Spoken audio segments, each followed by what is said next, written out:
नमस्कार दोस्तों। तो आज का हमारा टॉपिक है route of drug administration. Simply से नाम से ही समझ में आता है कि रूट ऑफ ड्रग एडमिनिस्ट्रेशन, किस किस रूट से हम ड्रग्स को अपनी बॉडी के अंदर एडमिनिस्टर कर सकते हैं। तो आइए देखते हैं।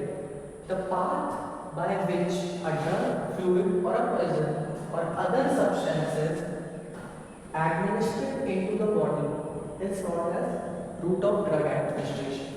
इसमें पाथ वर्ड सबसे इंपॉर्टेंट है।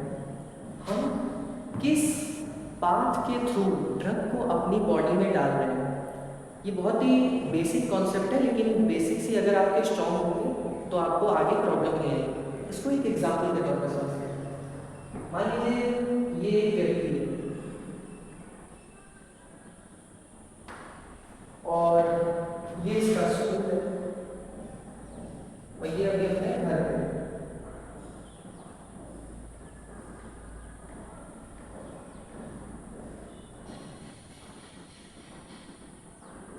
तो मान लीजिए ये आपका घर है और ये आप यहाँ पे और ये है आपका स्कूल। अब स्कूल जाने का रास्ता एक तो ये सीधा भी है जो कि लंबा रास्ता है, यहाँ से आपको जाने में मान लीजिए 10 मिनट लगता है। अब यहाँ से आपको जाने में मान लीजिए 15 मिनट लगते हैं और यहाँ से ऐसे घूम के जाने में आपको मान लीजिए 1 घंटा लगता है। तो इसमें हमें ये समझना है कि आप मान लीजिए घर से निकले और उस दिन आपकी बस छूट गई तो आपको स्कूल जल्दी पहुंचना है, तो आप इनमें से कौन सा रूट अपनाओगे?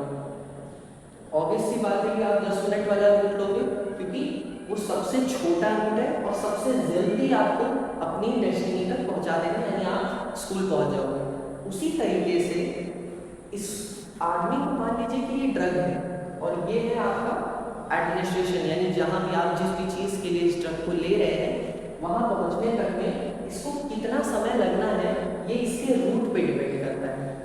अब फॉर एग्जांपल अगर कोई व्यक्ति मान लीजिए आप रास्ते में जा रहे हैं और वहाँ पे आपको दिखा कि एक एक्सीडेंट हो गया, आपने उस आदमी को उठाया और आप कैसे तैसे करके हॉस्पिटल ले गए। अब वहाँ डॉक्टर ने कहा नर्स को कि नर्स इसको एक टैबलेट दे दो। अब जाहिर सी बात है अगर कोई एक्सीडेंट की कंडीशन में है तो टैबलेट को 1 घंटा लगेगा शायद आपकी बॉडी तक पहुंचने में और उस जगह पे जाके अपना इफेक्ट शो करने में। और अभी क्या है, अभी इमरजेंसी है, पेशेंट के खून निकल रहा है, उसके कटा हुआ है, उसको पेन हो रहा है, तो उसको जल्दी से जल्दी उसको रिलीफ हमें पहुंचाना है अपनी ड्रग के थ्रू। तो हम कौन सा रूट चुनेंगे? फॉर एग्जाम्पल हमने एक्सीडेंट का केस लिया, इसलिए हम आईवी रूट पे जाएंगे, क्योंकि आईवी रूट की बायोअवेलेबिलिटी जो होती है वो 100% होती है, यानी आईवी रूट जैसे ही आप लेंगे आपको 5 से 10 मिनट में आपको उसका इफेक्ट दिख जाएगा। तो हमें ये समझ में आता है कि कैसी कंडीशन है पेशेंट की, उस पर डिपेंड करता है कि हम किस रूट के थ्रू अपनी ड्रग को देंगे। जैसे अब इसकी उस दिन बस छूट गई तब इसको ये 10 मिनट वाला रूट लेना पड़ा। अब अगर ये नॉर्मल किसी दिन तैयार हो गया, ठीक टाइम से चल रहा है, तब तो ये 15 मिनट वाले रूट से भी जा सकता है, क्योंकि उस दिन इसको कोई इमरजेंसी नहीं है। कभी 1 घंटे वाले रूट से भी जा सकता है। इसीलिए जिस तरह की पेशेंट की कंडीशन होगी उस बेसिस पे हम ड्रग को एडमिनिस्टर करेंगे अपनी बॉडी में। अब देखते हैं route of drug administration is generally classified by the location at which the substance is applied. इसका मतलब है कि route of drug administration generally location पे बेस्ड है, at which the substance is applied, किस सब्सटेंस पे हमें ड्रग अपनी पहुंचानी है। तो ड्रग एडमिनिस्ट्रेशन में लोकेशन हम देखते हैं कि हम किस लोकेशन से उस ड्रग को अपनी बॉडी के अंदर डाल रहे हैं। अगर हम मुंह से उस ड्रग को खा रहे हैं तो वो ओरल रूट हो जाएगा, अगर हम उसे इंट्रावेन्स में दे रहे हैं अपनी तो इंट्रावेनस हो जाएगा, आर्टरीज में दे रहे हैं तो इंट्रा आर्टिकुलर हो जाएगा, तो इंट्रा आर्टीरियल हो जाएगा, सॉरी। इसलिए choice of route depend upon both patient related factors and the drug. आप किस रूट को लेंगे, किस रूट को चूज करेंगे कि किस रूट से हमें कौन सी ड्रग किस समय देनी है, वो डिपेंड करेगा दो फैक्टर्स पे। कौन कौन से दो फैक्टर्स? पेशेंट रिलेटेड फैक्टर्स पहला, और दूसरा आता है हमारा ड्रग। कभी कभी पेशेंट रिलेटेड फैक्टर्स को हमने यहाँ पे देख लिया कि पेशेंट अगर इमरजेंसी में है तो उसे जल्दी पहुँचना है, तो हम ये वाला ले लेंगे 10 मिनट वाला, जो कि है आईवी फॉर एग्जाम्पल। अगर हमें जिस दिन हमें कोई जल्दी नहीं है उस दिन हम लॉन्ग रूट भी ले सकते हैं, जिस दिन नॉर्मल कंडीशन है उस दिन हम नॉर्मल रूट से भी जा सकते हैं। तो एक फैक्टर तो पेशेंट रिलेटेड फैक्टर हो गया कि पेशेंट की कंडीशन कैसी है। दूसरा फैक्टर जो है वो है ड्रग। कुछ ड्रग्स जो अवेलेबल होती हैं वो हर रूट में प्रेजेंट नहीं होती। अब जैसे कोई एक ड्रग है जो लिक्विड फॉर्म में प्रेजेंट है, अब तो वो लिक्विड ही फॉर्म में रहेगी, अब आप उसको टॉपिकल रूट पे नहीं लगा सकते। अब जैसे अगर आप मान लीजिए आप सुबह उठे स्कूल जाने के लिए और अब आप थोड़ा सा मेकअप करते हैं ना थोड़ा बहुत, तो पाउडर वाउडर लगाने लगे। अब किसी दिन किसी बच्चे ने मान लीजिए पाउडर लगाने के बजाय पाउडर खा लिया, तो वो तो गलत रूट हो गया। तो इसीलिए हमारा रूट ऑफ ड्रग एडमिनिस्ट्रेशन जो होता है वो लोकेशन पे बेस्ड होता है कि अगर पाउडर लगाने वाली चीज़ है टॉपिकल रूट से उसको देना है तो आप उसको टॉपिकल रूट से ही देंगे। आप टॉपिकल रूट की ड्रग को खा नहीं सकते, खाने वाली ड्रग को लगा नहीं सकते। इसीलिए रूट ऑफ ड्रग एडमिनिस्ट्रेशन जो है वो बहुत ही ज़्यादा ज़रूरी है। ड्रग किस तरह से रिलेटेबल हो सकती है, क्योंकि ड्रग का भी एक अपना नेचर होता है। ज़रूरी नहीं है हर ड्रग हर फॉर्म में प्रेजेंट होगी। अब पैरासीटामोल की आईवी शायद आपको ना मिले, उसकी तो आपको टैबलेट्स ही मिलेंगी ज़्यादातर अवेलेबल है। तो इसीलिए ड्रग पे डिपेंड करता है और पेशेंट रिलेटेड फैक्टर्स पे डिपेंड करता है। अब हम आते हैं इन फैक्टर्स को देखते हैं जिन पे हमारा रूट ऑफ ड्रग एडमिनिस्ट्रेशन जो है वो डिपेंड होता है। फर्स्ट है हमारा physical and chemical property of drug. यही जो अभी हमने बात की कि फिजिकल और केमिकल प्रॉपर्टी कैसी है ड्रग किस फॉर्म में बनाई जा सकती है। अगर मेरे को एस्पिरिन लेना है तो वो मुझे टैबलेट फॉर्म में ही मिलेगी। अगर मुझे कोई पेन किलर लेनी है तो वो किन किन रूट्स में अवेलेबल है, ये उस ड्रग की फिजिकल और केमिकल प्रॉपर्टी पे डिपेंड करेगा। दूसरा है एमरजेंसी रूटीन यूज। एमरजेंसी है या फिर रूटीन यूज है। अब जैसा कि मैंने पहले ही एग्जांपल दिया, अगर कोई पेशेंट का खून बह रहा है, उसको दर्द हो रहा है, इमरजेंसी कंडीशन है, एक्सीडेंट हो गया है, तो वहाँ शॉर्टेस्ट रूट अपनाएंगे कि जल्दी से जल्दी हमारी ड्रग अपने डिजायर्ड लोकेशन पे पहुंचे और अपना इफेक्ट शो करे। थर्ड है पेशेंट कंडीशन। मैं पहले भी बता चुका हूँ पेशेंट कंडीशन यानी पेशेंट की हालत क्या है। अब पेशेंट को लगी हुई है, मान लीजिए पेशेंट कोमा में है फॉर एग्जाम्पल, तब उसकी बॉडी तो फुली अनकॉन्शियस है, यानी आप उस समय उसको ओरली कोई भी टैबलेट या कोई भी कैप्सूल ओरल रूट से नहीं दे सकते क्योंकि उसकी फुल बॉडी ही अनकॉन्शियस है। इसीलिए उस समय पे हम आईवी दे देते हैं जिसमें कॉन्शियसनेस का कोई रोल नहीं है। इसीलिए पेशेंट की कंडीशन, अब जैसे पेशेंट को वॉमिटिंग हो रही है तो वॉमिटिंग में क्या हम ओरल रूट दे सकते हैं, एक कॉमन सेंस लगाइए, जाहिर सी बात है नहीं, क्योंकि वो जैसे ही ओरल रूट से दवा को खाएगा उसको वॉमिट हो रही है, वॉमिट के थ्रू हमारी ड्रग भी बाहर आ जाएगी। इसीलिए पेशेंट की कंडीशन भी मैटर करती है। फोर्थ पॉइंट है हमारा एज ऑफ पेशेंट। आपने देखा होगा जो हमारे बड़े माँ बाप होते हैं या हमारे ग्रैंडफादर्स होते हैं, वो जनरली कहते हैं छोटे बच्चों को कि छोटे बच्चे तो कुछ भी पचा लेते हैं, छोटे बच्चे कुछ भी खा लेते हैं, बेटा इस उम्र में खा लो। उसका मतलब ये है कि एक उम्र होती है जिसमें आपका मेटाबॉलिज्म बहुत अच्छा होता है और धीरे धीरे जैसे ही आपकी उम्र बढ़ती जाती है आपका मेटाबॉलिज्म जो है वो कमज़ोर होता चला जाता है। इसीलिए आप जैसे कोई बूढ़ा पेशेंट है तो अब हम उसको बहुत ज़्यादा हार्श ड्रग्स नहीं देंगे जिसमें मेटाबॉलिज्म बहुत ज़्यादा प्रोसेस से होना है। इसीलिए अगर किसी पेशेंट की, अब मान लीजिए कोई छोटा बच्चा है, कोई बहुत छोटा बच्चा है, न्यू बॉर्न बेबी है, अब आप उसको ओरल रूट से ड्रग नहीं दे सकते, वो थूक देगा। इसीलिए उसके लिए बनाई गई थी सिरप्स, ऐसी जो पेशेंट एक्सेप्ट करे वैसी ड्रग। इसीलिए उनकी एज पे भी डिपेंड करता है कि हम छोटे बच्चों को सिरप देंगे, थोड़ा और एडल्ट हो जाएगा तब हम उन्हें टैबलेट भी दे सकते हैं, अगर और बड़ा है तो हम उन्हें आईवी या रेक्टल टॉपिकल इन सब रूट से भी दे सकते हैं। उसके बाद आता है हमारा first pass metabolism. First pass metabolism को हम बाद में डिस्कस करेंगे क्योंकि ये थोड़ा सा लेंथी टॉपिक है, इसीलिए मेन जो आपके टॉपिक्स है वो यही चार है कि इन चार फैक्टर्स पे बेसिकली आपकी route of drug administration depend करती है। कि अभी आपने प्रीवियस वीडियो में देखा हमने रूट ऑफ ड्रग एडमिनिस्ट्रेशन की बात करी। अब हम देखेंगे रूट ऑफ ड्रग एडमिनिस्ट्रेशन की कितने टाइप है। Route of drug administration basically दो टाइप के होते हैं, लोकल और सिस्टम। लोकल यानी नाम से ही समझ में आ रहा है कि लोकल यानी एक्सटर्नल। इसमें क्या होता है, ड्रग जो है वो ब्लड में डिजॉल्व नहीं होती है। एग्जाम्पल के तौर पर समझते हैं, अगर आपकी मान लीजिए मम्मी है, आपकी मम्मी ने कहा बेटा जाओ और एक लोकल शॉप से सामान ले आओ। लोकल शॉप का मतलब ये होता है पास की दुकान, पड़ोस की दुकान से सामान ले आओ, लोकल दुकान से सामान ले आओ। वहाँ आपको कुछ सामान मिलेंगे और कुछ सामान नहीं मिलेंगे। और फिर कभी तो इससे पहले वाले वीडियो में हमने देखा था कि रूट ऑफ एडमिनिस्ट्रेशन की बेसिकली दो पार्ट्स होते हैं, लोकल और सिस्टमिक। लोकल में हमने देखा कि जो ड्रग एक्सटर्नली यानी लोकल रूट पे आपको दी जाती है उन्हें हम local route of drug administration कहते हैं। जो ड्रग हमारी थ्रू आउट हमारे all the system of the body के थ्रू जाती है, इसकी मदद से, ब्लड की मदद से, उसे हम systemic route of drug administration कहते हैं। अब हम आज उसके पार्ट्स को डिस्कस करेंगे।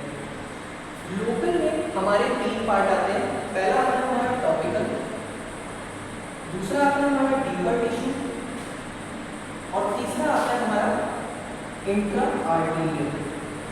ये तीन पार्ट बेसिकली हमारे local route of drug administration के होते हैं। अब हम डिस्कस करेंगे topical route.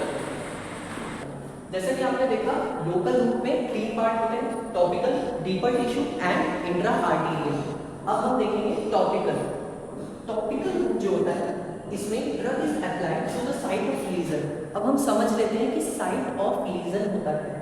Site of legion का मतलब ये है कि अगर मेरे को ड्रग की जरूरत स्किन के इस पार्ट में है तो मैं डायरेक्टली उस ड्रग को स्किन के इसी पार्ट में एडमिनिस्टर करूँ, तब हम उसको कहते हैं साइट ऑफ लीजन। यानी जिस जगह हमको उस ड्रग की जरूरत है हम उसी जगह उस ड्रग को एडमिनिस्टर करते हैं, तब हम उसे टॉपिकल रूट कहते हैं। टॉपिकल रूट इसमें जनरली हम ड्रग को एक्सटर्नली अपने स्किन के सरफेस पे अप्लाई करते हैं। जिन भी ड्रग्स को हम एक्सटर्नल ऑर्गन्स एक्सटर्नल पे अप्लाई करें एक्सटर्नली, उन्हें हम topical route of drug administration कहते हैं। यहाँ लिखा है external application of the drug to the surface, यानी ड्रग का external application on the surface. हमारी स्किन या हमारी बॉडी जो है उसके सरफेस पे क्या है, सबसे पहली लेयर तो स्किन की है। यानी टॉपिकल रूट में हमारे दो ही पार्ट आते हैं, स्किन और म्यूकस मेम्ब्रेन। स्किन में अब अगर आपको ठंडियों के मौसम में हमारी स्किन ड्राई हो जाती है, जब स्किन ड्राई हो जाती है तो हम क्या करते हैं, तुरंत फट से कोई क्रीम लगा ली, कोई लोशन लगा ली, तो हमारी स्किन वापस से सॉफ्ट हो जाती है। जहाँ हमें ज़रूरत थी, जहाँ हमारी स्किन रुकी हुई, वहाँ पे हमने उसको ड्रग को अप्लाई किया और हमें डिजायर्ड एक्शन मिल गया। उसी को हम topical route of drug administration कहते हैं। इसके अंदर दूसरा आता है म्यूकस मेम्ब्रेन। म्यूकस मेम्ब्रेन यानी mouth, pharynx, GIT, eye, ear, nose, vagina, respiratory tract, ये सारे एक्सटर्नल में आते हैं। यानी इसमें ड्रग जो है हमारी, इसे जरूर ध्यान रखना, drug does not dissolve in the blood. ये जितनी भी है टॉपिकल, डीपर टिश्यू और इंट्रा आर्टेरियल, इसमें ड्रग ब्लड के साथ मिक्स नहीं होगी। ब्लड के साथ मिक्स नहीं होगी तो वो all through out the system नहीं जाएगी। ये हमें ध्यान रखना है। टॉपिकल में लोकल का ही पार्ट है, तो ये की पॉइंट है, इसको याद रखिएगा कि drug does not dissolve in the blood, blood में डिसॉल्व नहीं होती। इसी तरह माउथ में जब हम कोई ड्रग लेते हैं तो वो हमारे ब्लड में डिसॉल्व नहीं होती। माउथ में अगर हमें छाले पड़ गए या कोई हमने उसके लिए कोई क्रीम या कुछ ऐसा लगा लिया सेफ्रॉन टाइप, तो वो सीधा यहीं पे अप्लाई होगा, वो डिजायर्ड एक्शन अपना यहीं पे शो करेगा, वो ब्लड के साथ मिक्स नहीं होगा। आई ड्रॉप हो गई, नाक में कई चीज़ें लगाते हैं, वेजाइनल जब कोई चीज़ें, कुछ ऐसी ड्रग्स होती हैं जिनको हम नॉर्मल रूट के थ्रू नहीं दे सकते, इसीलिए उनको वेजाइना में इंसर्ट कर दिया जाता है और वहीं से वो अपना डिजायर्ड एक्शन शो करते हैं without mixing into the blood. यानी सिंपल सा बेस एक ही है कि ये जितने भी हैं, ये तीन intra arterial, deeper tissue, topical, इनमें ब्लड में ड्रग मिक्स नहीं होगी। जिसमें मिक्स ना वो लोकल रूट जिसमें मिक्स हो जाए, ऑल थ्रू द सिस्टम जाएगी वो ड्रग, उसे हम कहते हैं सिस्टमिक रूट। अब आता है हमारा डीपर टिश्यू। डीपर टिश्यू का मतलब ये है deep inside the tissue. Tissue नाम से ही समझ में आ रहा है, डीप यानी गहरा और टिश्यू यानी टिश्यूज की गहराई में, टिश्यूज के अंदर डीप जाकर जो ड्रग्स एडमिनिस्टर की जाती हैं उन्हें हम deeper tissues route of drug administration कहते हैं। अब इसमें देखते हैं certain deep areas can be approach by using syringe and needle, यानी ये ऐसा रूट ऑफ ड्रग एडमिनिस्ट्रेशन होता है जिसमें हम सीरीज और नीडल का यूज करते हैं, यानी जनरली इंट्राथीकल हो, रेट्रोवल्वल हो, इंट्राआर्टिकुलर हो या इंट्राप्लूरल हो, इसमें हम ड्रग को सीरीज की मदद से ही देते हैं। अब हम देखते हैं इसमें पार्ट कितने हैं, इंट्राथीकल, रेट्रोवल्वल, इंट्राआर्टिकुलर और इंट्राप्लूरल। इंट्राथीकल जो है वो ऐसी ड्रग्स होती हैं जो कि सीएसएफ में दी जाती है, यानी सेरेब्रोस्पाइनल फ्लूइड। सेरेब्रोस्पाइनल फ्लूइड से आप क्या समझे, सेरेब्रोस्पाइनल फ्लूइड मतलब आपकी स्पाइनल कॉर्ड, यानी आपकी ये जो ब्रेन से अटैच स्पाइनल कॉर्ड है उसमें ये ड्रग एडमिनिस्टर की जाएगी थ्रू नीडल, यानी डायरेक्ट इंजेक्शन आपके स्पाइनल कॉर्ड में दिया जाएगा। अब आती है हमारी रेट्रोवल्वल। रेट्रोवल्वल जो हमारी ड्रग होती है, जो हमारी रेट्रोवल्वल होती है उसमें हम ड्रग को आई वॉल के पीछे देते हैं।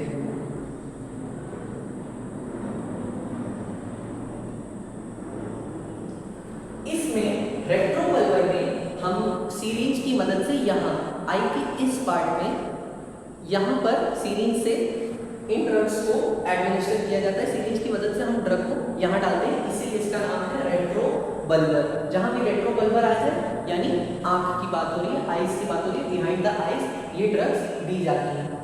उसके बाद आती है हमारी इंट्रा आर्टिकुलर। इंट्रा आर्टिकुलर मतलब ये ड्रग्स जो है वो हमारी जॉइंट्स में दी जाएंगी, डायरेक्टली जॉइंट्स में।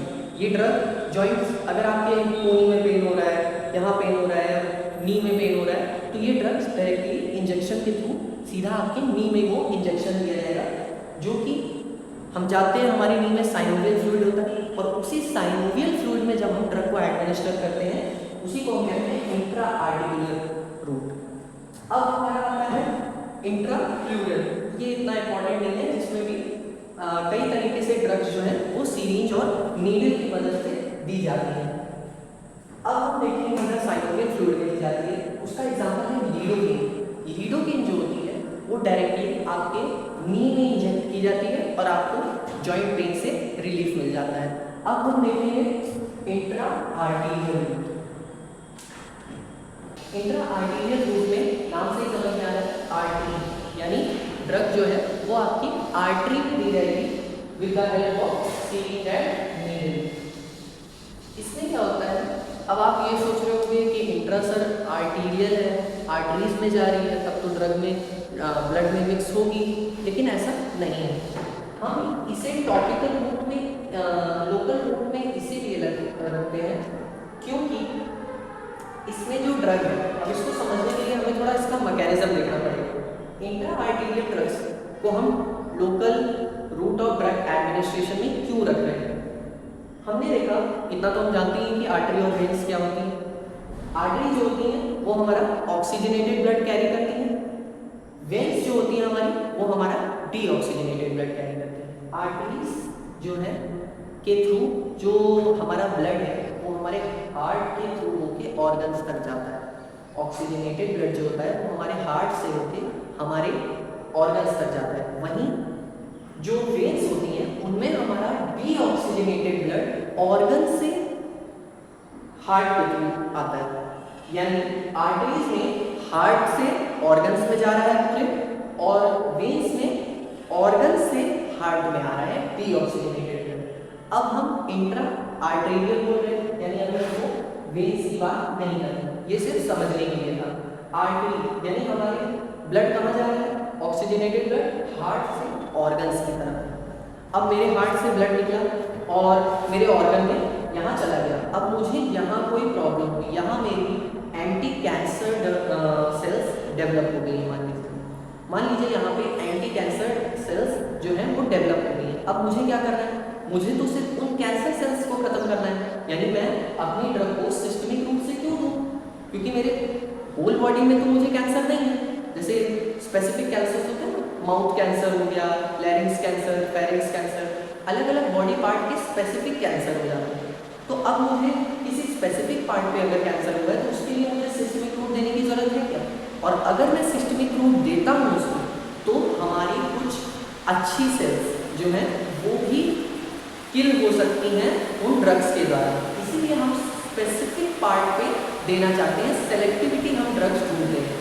अगर कोई भी ड्रग हमें नहीं है तो हम सेलेक्टिव ड्रग्स की तरफ जाते हैं, ना कि नॉन सेलेक्टिव, क्योंकि सेलेक्टिव ड्रग्स जो है वो हमारा मेन जो इशू है उन्हें ही सिर्फ रिजॉल्व करेगी और कोई इफेक्ट शो नहीं करेगी। लेकिन जो हमारी नॉन सेलेक्टिव है, क्योंकि वो सब चीज़ों के साथ काम कर लेती है, इसलिए वो डिजायर्ड एक्शन तो शो करेंगी, लेकिन वो कुछ और ADR डेवलप कर सकती हैं, टॉक्सिसिटी डेवलप कर सकती हैं। उसी तरह इंट्रा आर्टेरियल में जब हमारा ब्लड हार्ट से ऑर्गन की तरफ जा रहा है, तो अब यदि मान लीजिए हार्ट मेरा यहाँ है, इस ऑर्गन में मुझे मान लीजिए इस उंगली में मुझे कैंसर हो गया, अब मेरा ब्लड जो है वो निकल के इस उंगली में जाएगा, उंगली में जाएगा। तो अब जब हम इसकी मान लीजिए एंटी कैंसर ड्रग्स जो है वो हम इंट्रा आर्टेरियल रूट से देते हैं, यहाँ हमने आर्टरी ली और आर्टरी में सीरीज से ड्रग अपनी इंजेक्ट करें। अब वो ड्रग क्योंकि हार्ट से ब्लड का फ्लो हमारे ऑर्गन्स की तरफ है, तो वो ब्लड जाहिर सी बात है वो यहाँ पे जा रही होगी, तो वो ड्रग भी हमारी सिर्फ इसी पार्ट में जाएगी। और जब उसको अपना साइट ऑफ एक्शन मिल जाएगा, टारगेट सेल मिल जाएगी कि हाँ यहाँ कुछ खराबी है, मुझे यहीं अपना इफेक्ट शो करना है, तो वो यहीं पर अपना इफेक्ट शो करके मेटाबोलाइज होकर बाहर निकल जाएगी। ये मत सोचना कि ब्लड तो पूरा यहाँ जा रहा है, फिर यहाँ से फिर तो बॉडी पार्ट में जाएगा, लेकिन ऐसा नहीं है। जब वो अपने डिजायर्ड एक्शन साइट पे पहुंचेगी तो वो वहीं अपना एक्शन शो करेगी और वो और कहीं नहीं जाएगी, फिर सीधे मेटाबोलाइज होकर हमारी बॉडी के थ्रू एक्सक्रीट आउट हो जाएगी। ये होती है हमारी इंट्रा आर्टेरियल ड्रग्स, जिन्हें हम आर्टरीज में देते हैं। इसका है close intra arterial injection is given in angiography.